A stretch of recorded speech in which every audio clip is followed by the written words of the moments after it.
Welcome to this week's edition of the A2 Schools podcast. I'm your host, Andrew Cluley, Director of Communications here at the Ann Arbor Public Schools. As always, I'm joined by our superintendent, Dr. Swift. Thanks for joining us. It's great to be here today, Andrew. And we also have with us Heather Kellstrom. She's the Executive Director of Instructional Technology and Information Services. Thanks for joining us, Heather.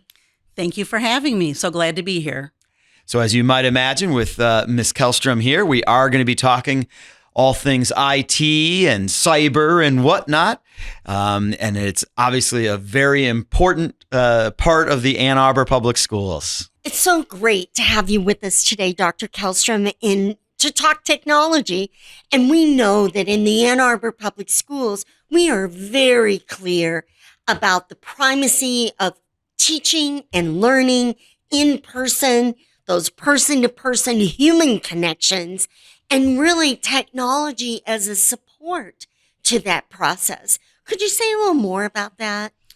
Sure. Technology is really just to me, a very cool concept to sit and talk about and what it looks like in the teaching and learning capacity. You hear this term blended learning, which is really the teacher facilitates the learning. They use technology to amplify or leverage students and their skills and abilities throughout the day. And then students can also walk away and do some co-creation or, create assignments and artifacts that can be reviewed and show growth, etc.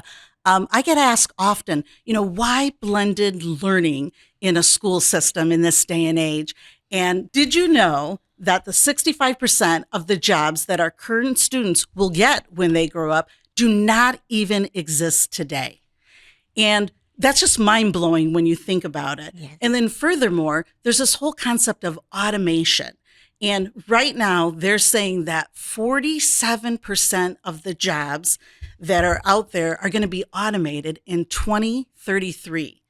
Think about that for a minute. That is just 10 years away. So if we have a second grader that's in our system right now that graduates and goes to work, they're going to have to work in an environment that has some form of automation to it, something that they're going to have to use some analytical skills, something that they're going to have to use some thinking and some technology to, push data around and do things with.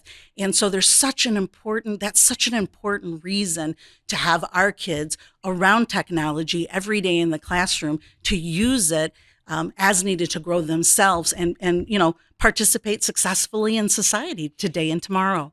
And we put an equity lens on everything we do in the Ann Arbor Public Schools. And I'm so delighted to hear you talk about that great crossroads, really, of those skills that are needed to access not only learning, but preparing for a job. Oh, totally.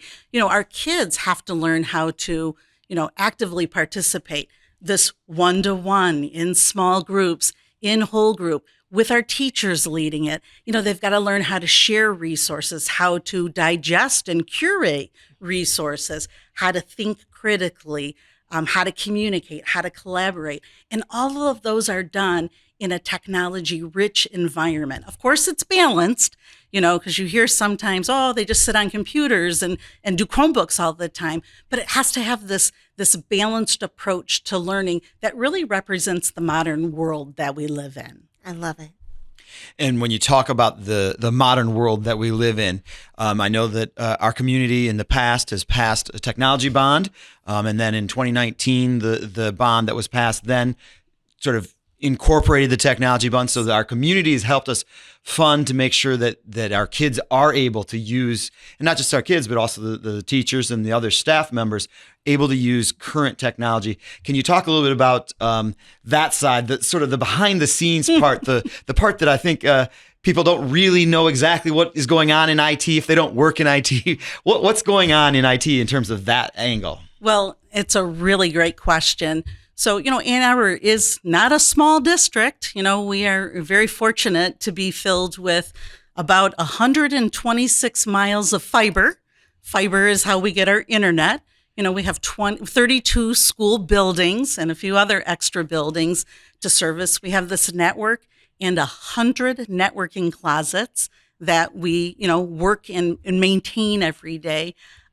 What also is interesting is all the other numbers come in the thousands. So, we have 2,300 phones, 1,400 access points, 13,000 cameras, 26,000 mobile devices, and 1,300 classrooms that we have to leverage and work with and troubleshoot day in and day out. It's really, we love it. We love the team. Our team is so talented. I should tell you, we have a nice team we added it up the other day. It was kind of a lunch, figure it out.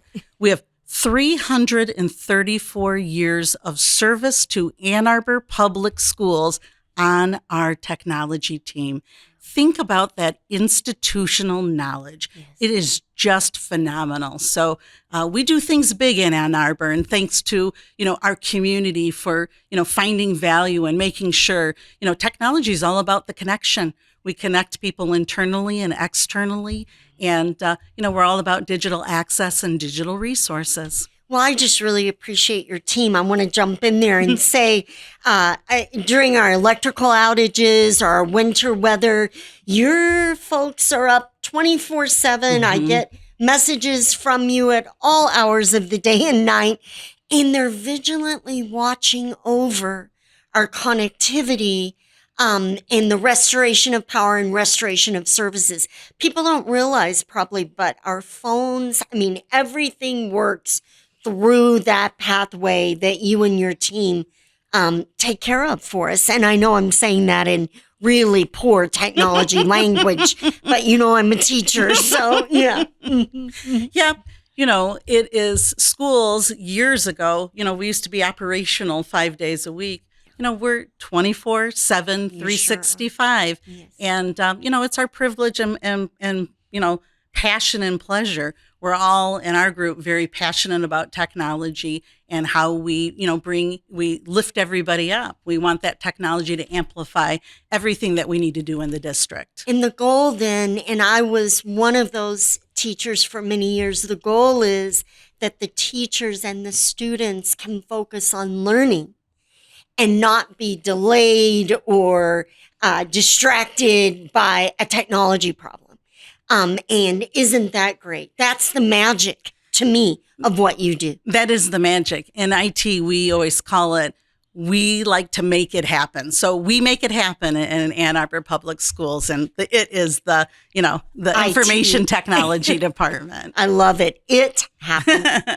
One of those that needs to happen that wasn't around when I don't think so much when any of the three of us were in school, but the concept of learning how to be safe while you're online is so important now. Can you talk about, Dr. Kellstrom, what it is that your department helps in terms of making sure that our students know what to do and what not to do, probably more importantly, when they're online? Sure. This whole concept of cyber safety and cybersecurity is out there. So we spend some time and we partner with different groups within our organization. So this year we've broken it down kind of elementary, secondary. So our elementary students work closely with our school librarians, our elementary school librarians. It's really wonderful.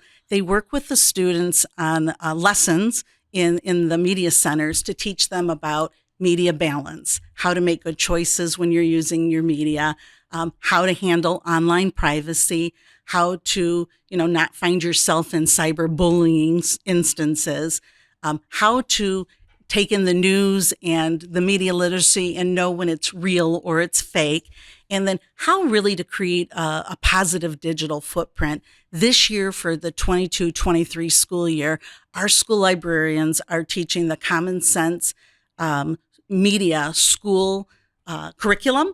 And in the end, we expect all of our 21 elementaries to be badged through this common sense media certification program. And that's each elementary school's commitment and dedication to helping students and families to think critically and use technology responsibly. So we are really thrilled with that. At the secondary level, we're taking a slightly different approach to get it in. ISTE, which stands for the International Society for Teacher, Technology, and Education, they are running 5 conversational themes this year. And it's really phenomenal. So instead of teaching the secondary students, don't do this, don't do that, we're talking about, let's have some conversations around really important topics that will help you be successful in life. So again, balanced media, you're going to hear that same thread from elementary all the way up through the high school. So knowing when to prioritize, when to pull away, and there's some great tools that we can teach students that.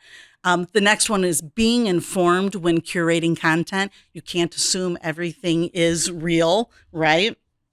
The third one is really important. It's called being inclusive to viewpoints. And so you have to think about this one for a minute, because this really deals more with social media. People can say harmful things to others in social media because they're not sitting face to face and, they don't think about it. But acknowledging viewpoints in a digital world and celebrating them instead of tearing them down and beating them up and bullying. And we think this is a nice leadership move instead of, just a very traditional way to do it. And then the other couple are being engaged with technology to solve problems. Again, going back to that automation one, that 47% of jobs were going to be automated. You have to know how to solve problems in technology. And then the last one was being alert about digital scams. They are consuming our world these days. Kind of thinking I might need a couple of these refreshers on these items.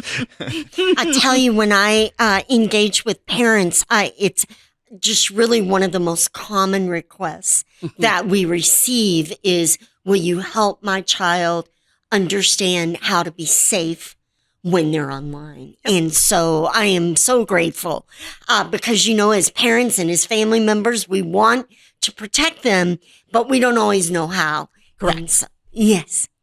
And when we're talking about being safe online, it goes to also making sure that the people that work here at AAPS are safe online, that the district stays as safe as we can online. You obviously in the news just this week, the troubles that Jackson and Hillsdale County are having. I know earlier this fall, Los Angeles schools had some major problems, and obviously companies all around the globe are dealing with cybersecurity. So obviously we don't want to get into any specific details, but kind of the big picture, what is AAPS doing regarding that? Sure, that's a great question. So today there's a question that we ask every day in technology. How do we cultivate cyber resilience in our organization? So in October, Governor Whitmer had a cybersecurity conference, and she said we no longer, the group said, unfortunately Governor Whitmer couldn't make it, but was sponsored by all of it. She said, cybersecurity isn't a problem to be solved. It's more of a commitment to the level of risk an organization is willing to live within. So if we ask ourselves that question every day when we do our work in technology, it helps us decide what kind of training and education we want to do. What is our layered approach to security? So it's on our network, so it slows down a cyber attacker. How can we create strong protocols and practices so that we're ready if something were to come our way? And then we as a group stay connected with local, state, and federal entities that have cybersecurity certs. And it's just a wonderful whole team approach to cybersecurity. In Ann Arbor, we run two cybersecurity campaigns side by side. They're called the 7-Layer Burrito. And they're called that. It's a clever way to get people engaged in cybersecurity. So we run a front-facing one. And we look for our staff. We teach them how to participate in phishing campaigns. So we offer those. And, we teach them how not to click on emails. We teach them how to update their software, apps and OSs, how to do their passwords, using 2FA, and how to report on behavior. We have a matching behind the scenes one that, of course, has an incident response plan and detailed protocols, that we would tend to keep a little more quiet. But we work really hard every day. And so we work at the student level, at the staff level, and then at that technology level. That's wonderful. I really appreciate knowing that you and your team are vigilantly watching over our safety at the student level, at the teacher school level, and then, of course, organizationally. It's been heartbreaking to see school districts attacked like this. I happen to know superintendents who've been through it. Costs a great deal of money, not only to fix it, but often there are monies involved in getting your access back. Yep. And we are doing, I just know with your support and the plan that you have in place, we are doing everything we can. Of course, none of us can guarantee tomorrow or what the next challenge might be, but we are doing everything we can to keep our folks safe.